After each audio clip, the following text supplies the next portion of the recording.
Hi, I'm Angelise. Hi, I'm Yazan. Hi, I'm Roy.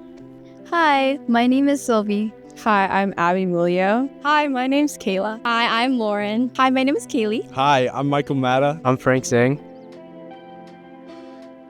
Freshman year, the senior float, it was a spaceship and it had all the TVs on it, and it started playing music during passing period. That was pretty crazy. Freshman year, there was like a football game that and I think we were losing. I don't really remember, but Pally stormed our stands, and then there was people were fighting. There was this one time in sophomore year. Actually, I don't know if it was between years. I think it was over the summer or something. There were these two kids. I think they were seniors, and they were just they had a school Chromebook. They were just smashing it on the ground, bro. Like they were on the scene. They were right there. And they were bro, it was in 5 different pieces. I was surprised it didn't explode. The craziest thing I've ever seen was last year when the Advanced Authentic Research class hosted a little celebration for the graduating seniors, and somebody in the room asked Miss Ferenzi, "Do you have your tap dancing shoes?" And of course, she says that they're in my car trunk. So for 20 minutes, our whole class and a room full of people watches Miss Ferenzi tap dance, not just to regular classical music. It was 90s music rolling for minutes and minutes, and it was just so awesome to see her be in her element and so happy. The craziest thing I've seen at Gunn was during my sophomore year. It was at a basketball game, actually, and I think it was Wilcox High School. They had a couple students on their basketball team who were getting kind of mad because they lost, and then there were also some parents from that school that were getting pretty mad as well, and then they actually came and attacked one of the parents on our team, one of the Gunn parents, and then it kind of started this whole fight, and then even the police were involved. It was really crazy. I would say the craziest thing I ever saw was a student was running late and then a teacher locked them out of the classroom. Wait, bro, wasn't that you? This isn't something I've seen, but at my first Gunn choir concert, I wasn't hydrated, and it was really hot in the church we were performing at, and I completely almost fainted. I had to sit down in the middle of the performance. Shout out Miss Fitzhugh, she saved me there. Sophomore year in Dr. B's history class, I fully didn't turn in one of the projects, and he still gave me an A. I don't really know if that was intentional or not, but I'm just gonna take it. Wait, I actually don't think this is a secret at all, but I don't own a single normal pair of socks. I don't have a single this is all I own. Genuinely, I don't have a pair of just white or black socks. I wear these for I don't even have black socks for orchestra. They have polka dots on the toes, but no one knows. So I guess that's my secret. I have multiple pairs of pants, not these ones, but I have multiple pairs of pants that unzip into shorts. And I worry that if more people find out, that I'll start getting getting shans. Yeah, they're called, well, we call them shans, right? Throughout my 4 years of high school, I've always been somebody who's very embarrassed of coming to class very late and not looking put together. So on my way to class, if I'm holding a bunch of stuff, I one time found this bush where I would put all my stuff inside of it and dump it. And then during class, I'd always be very scared that somebody would have taken my things. But every time that I've come in out of class, my stuff has not been stolen. So for those of you who are also sometimes coming to classes tardy, here is my secret tip. I still listen to the Sophie the First soundtrack sometimes. I still sleep with a stuffed animal bunny, and I've had it since I was a really little child, and its name is just Bunny because I just never came up with a name for it. So it happened last year. I was in the bathrooms right over here under the counseling building. I go in and I was kind of tired that day. A girl next to me says I just texted you. And for some reason I thought she was talking to me, and I was having this back and forth conversation with her, or I thought it was a conversation for 2 minutes, and then I realized she was on the phone with someone. I never learned what adjectives or verbs are, any of that. I think wasn't there. I always took the harder English classes, so I always had to make stuff up for my essays. I have this rapper name that I made in elementary school, so don't come at me. It's Trip Dog, and I've been making music for the last 4 years with my friends. Shout out Meat Man, he's the best. My go-to karaoke song is probably If I Ain't Got You by Alicia Keys. You know what I'm saying? Some people want diamond rings, some just want everything, but everything means nothing, yeah. If I ain't got you, baby. So my go-to karaoke song would probably be Something Stupid by Frank Sinatra. I guess the beginning goes a little something like, I know I stand in line until you think you have the time to spend an evening with me.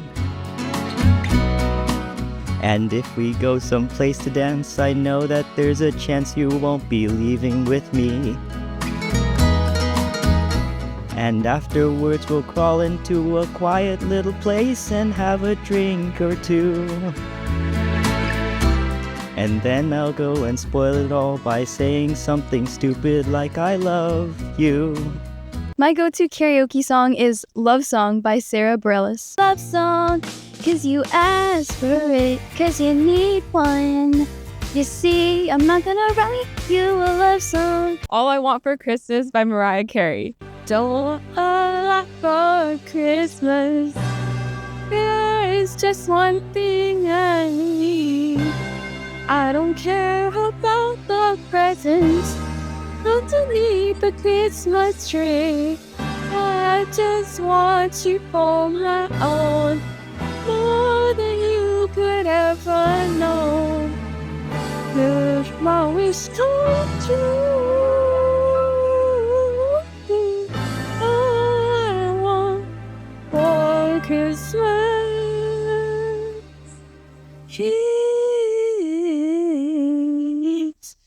you. My favorite karaoke song is Night Changes by One Direction. Wait, I love that song. Can we please sing it? Yeah. Okay. I'm only getting older, baby, but I've been thinking about you lately. Does it ever drive you crazy just how fast the night changes? My favorite karaoke song is Beauty and a Beat by Justin Bieber. Now we have to sing it. Yeah, we do.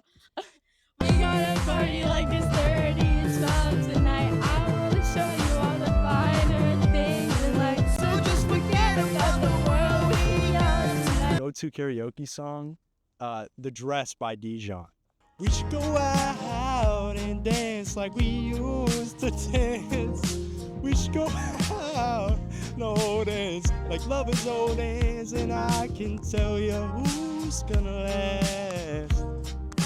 Baby, that's a question with an answer I don't have. My favorite karaoke song is Love is an Open Door from Frozen. Can I say something crazy? I love crazy. All my life has been a series of doors in my face. And then suddenly I bump into you. I was thinking the same thing, 'cause like, I've been searching my whole life to get some sleep. Because there's a lot of like toxic culture about pulling all-nighters or like chugging Celsius before your test, and I don't recommend that. I actually have never drank a Celsius and I'm still here, so I recommend getting your good night's sleep. I don't know if this is generally applicable advice. If you want to be super alert and you get home and you're tired at the end of the day, you can take a caffeinated nap where you drink some coffee and then take a nap for 30 minutes, and when you wake up, that's when the caffeine like kicks in your system. You'll be so awake. My advice is not to do that. I would say another thing, just don't do everything alone. Try to find friends. I mean, all of you freshmen are, you know what? Go to clubs and stuff. Yeah, that's a good one. You should like go to clubs. Yeah, go to clubs, make friends. I mean, spend your time doing things that you like. Don't pull all-nighters just because you think you're expected to And don't take caffeinated naps. I would say one piece of advice is to find your pocket of people in unexpected places. If you're somebody who's interested in classrooms that are filled with Doritos and chips, or donuts on Fridays, or just lots of food and community, I would consider joining the Oracle. And this is not just a plug, but something that I do truly mean. I would say like cherish the memories that you have, and also make time for your friends and family, even when you're really busy.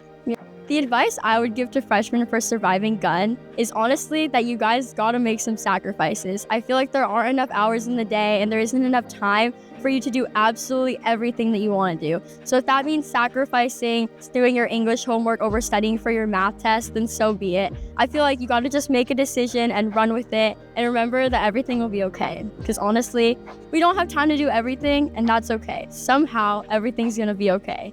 I guess the best advice I could give is to join something. This is like, I feel like pretty cliched, but one of the best things that I had when I came to Gunn was a bunch of communities that I joined. Like choir was a great community, still is. Cross country was really fun. Just joining a bunch of clubs, like you gotta do things where you put yourself out there and put yourself out of your comfort zone, because you're gonna find a bunch of people who you mesh with at high school. So do that. Hey, you should join track. Track is fun. To learn how to compartmentalize. And what I mean by that is, so obviously, you know, we're at a school where schoolwork can pile up and it can be very stressful. But my best advice is, you know, when you're hanging out with the friends, don't think about the test you have to study for, the homework you have to do, because then you're not getting your work done and you're not having fun. So I would say just be kind to yourself and give yourself time to like block out different things, and don't have your social life and your academic life, you know, collide, and you're gonna feel a lot of stress. I would honestly go with Dr. Mellows. She has like 2 cats, and then she has like bees, and I'm sure her house is like really cool. And she also lives like in the area, so like getting to school would be pretty easy. And then I also want to administer chemistry tests. I feel like I would like the look on the students' faces. Not really a teacher, but I'd probably say Mr. Nguyen. Like, I just see him like on his scooter, and it just seems so joyful. You know, I think I'd definitely do that. Or the other, maybe Miss O, because I really want to meet her cats. Names? Oh, Bashi and Mr. Steak. I think I would switch lives with Mr. Hahn. First of all, he's also super joyful. He's always got a smile on his face. But also his classroom has this awesome view out the back of the end building. And I always get distracted whenever I'm taking a test, which is probably why my grade is the way it is. But it would be super, super enjoyable and super relaxing. This year, unexpectedly, I'm taking PE as a senior, and I'm one out of 2 seniors taking athletic conditioning. So imagine me being able to deadlift a lot and just be very, very, very strong. I would definitely switch places with Coach Creighton to do that, but also being in his class, he's taught us a lot about like self-confidence and how to overcome anxiety. So thank you to Coach Creighton for making athletic conditioning unexpectedly one of my favorite classes of the year, and I would definitely switch places with you. I think I'd want to switch lives with Mr. O'Connell because he taught chemistry in a really novel way that I think a lot of teachers just generally don't teach in, and I think it would be really interesting to see like students from his perspective and how students react to seeing him around campus and in his classroom. I would say Mr. Dunlap. I had so much fun in his creative writing class, and I feel like his classroom is just super chill, and he was also really good in the choir staff music. If I could switch lives with the teacher for a day, I would say Mr. Brassy. He is like a huge surfer, and he goes to travel to all these different places to go surfing, and I've never gone surfing before, so I feel like that would be so cool. The teacher I switched my life with is probably Mr. Lyons, because I feel like he's like hella chill and he has hella stories in class.